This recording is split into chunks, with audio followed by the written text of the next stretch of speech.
Pokémon is celebrating its 30th anniversary this year, and we just got a look at a lot of ways that they are celebrating it in a new Pokémon Presents. From trading cards to apps to even some new games that actually look good? Or was the bar just set too low? Hi, I'm Matt. I like to talk about video games, pop culture, and pretty much anything else that piques my interest. The Pokemon Company is pulling out all the stops for this celebration.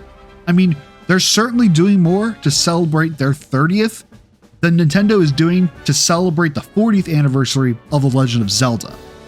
Poor Link couldn't even get a tweet.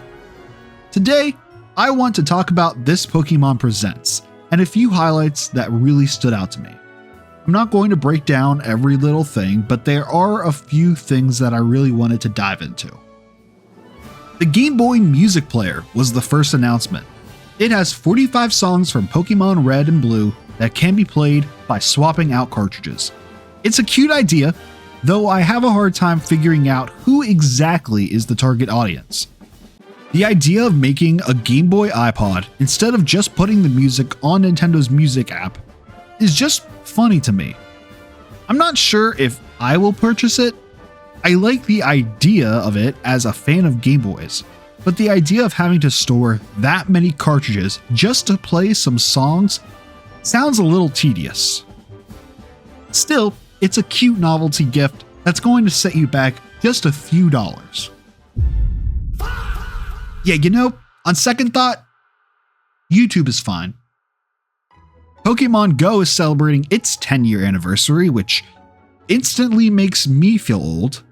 There were no major announcements here, just that some Pokemon will be making a return to the game and that a Pokemon Go tour is taking place. But thank you, Pokemon Company, for reminding me of the passage of time. We got a few quick updates for some other mobile games, such as Pokemon Masters EX, Cafe Remix, Sleep, and Trading Card Pocket, as well as some new additions to Pokemon Unite. Next, we got a confirmed release window for Pokemon XD Gale of Darkness in March of 2026. This is a much needed addition to the GameCube NSO service.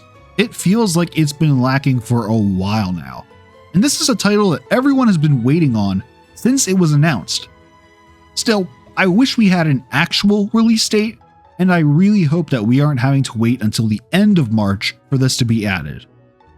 We learned more about the Pokemon FireRed and LeafGreen ports, releasing on the Switch and Switch 2 today. I'm a little mixed on how I feel about these ports. On one hand, they're only $20, which isn't a horrible price considering that these games sell for upwards of $100 to buy the original physical game. But on the other hand, this is just the game. No bonuses or extras, just the games. Obviously, having these games on the Switch is the important thing here.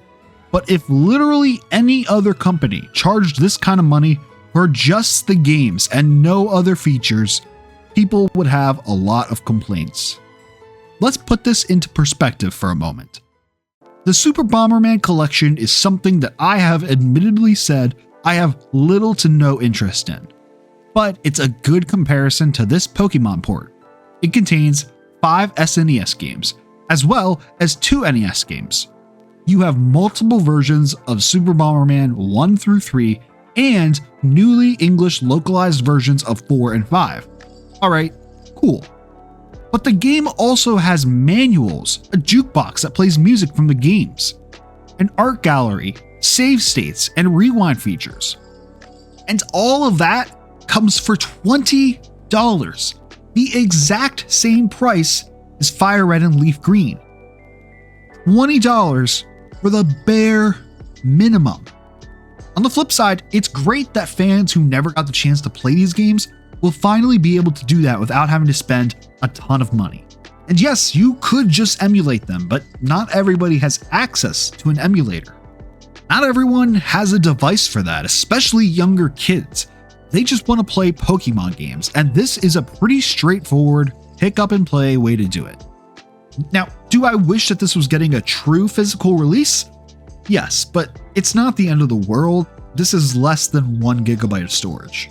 Still, that special edition releasing in Japan is pretty sweet, I'm not gonna lie. I think it's the only time that I've ever been excited about a download code in a box. Anyways, this wasn't meant to be a giant rant about FireRed and LeafGreen. Let's get back on topic. It was confirmed that these ports will have Pokemon home support, which I think is a large reason why these aren't being added to Nintendo Switch Online. Pokemon Champions was up next, which releases this April. It takes the best part of the battling mechanics of Pokemon games and makes it accessible pretty much everywhere, both on the Nintendo Switch and Switch 2, as well as mobile devices. And yeah, it's nothing amazing, but it looks like a fun game. I'm pretty sure that the Pokemon Company will find some way to put microtransactions into this game, but I'm hopeful that it doesn't change the core mechanics of it that much. We got another look at the DLC for Pokemon Legends ZA, which, okay, like, cool, I guess? They just showed off a new Mega Garchomp, and I think that's literally it. I don't know. I haven't played ZA, so maybe there's something that I missed here. Next was one last look at Pokemon Pokopia. And look, I hate to say it, but I think I'm sold on this game. Don't hate me, don't hate me. I know I said I would never purchase a game key card, but this game is just, it's so me coded. I love Animal Crossing. I love Pokemon. I played the hell out of some Minecraft throughout the years. This is all just right up my alleyway. I still don't know what about this game requires it to be a Switch 2 exclusive. It definitely looks like it could have run on a standard Switch. But in any case, this game is releasing next week, and yeah, I'll be buying it. As for this new look at the game, we got to see some gameplay featuring DJ Rotom, a music player styled Rotom that plays CDs, and Chef Dente, who helps with cooking. We also got a better look at the multiplayer support, which allows 4 players to visit each other's towns. You can play hide and seek and prop hunt. An unexpected addition, but fun. Yeah, at this point, I'm just waiting for March 5th to roll around so I can start playing. It's definitely an out there idea for something like Pokemon, but I think that's half of the charm for me. I can always respect when a well-known franchise tries something new, even when it's a franchise that is literally too big to fail. The final announcement made today was the first look at the 10th generation Pokemon title, Pokemon Winds and Pokemon Waves. And oh my god, it actually looks good. Like, I'm not saying it's perfect or anything, but it looks like Pokemon actually put in the work. The worlds of previous 3D Pokemon games have always looked just so crusty and bland, and for a franchise that relies so heavily on exploring the world and environments in its gameplay, the world always just felt so dead. And this doesn't really feel like the case for Winds and Waves. At least not in this first look anyway. It feels alive, it feels detailed, and for the first time in a really long time, I'm genuinely excited about a Pokemon game. Dude, like, look at these starters. I cannot get over them. These 3 guys are just everything to me right now. I only met them like an hour ago and I love them already. Sprout, Pombon, and Gekwa are our starters for this generation, and they just have so much personality. I actually don't know which one I'll be picking. I would literally die for all of them. I've been pretty critical of Pokemon games in the past. The graphics, the gameplay, the shortcuts, pricing, you name it, I've complained about it. I literally have a whole video where I just aired out all of my grievances about Pokemon. You may have watched it. But I'm really, genuinely shocked by how good this game looks. I mean, look at the waves, look at the lighting effects, look at the reflections. Are these things that should have me excited about a video game releasing in the modern era? No. But for a Pokemon game? Yes! because it shows that the Pokemon games are actually starting to catch up to current gaming. But more importantly, it shows that the Pokemon Company actually gives a shit.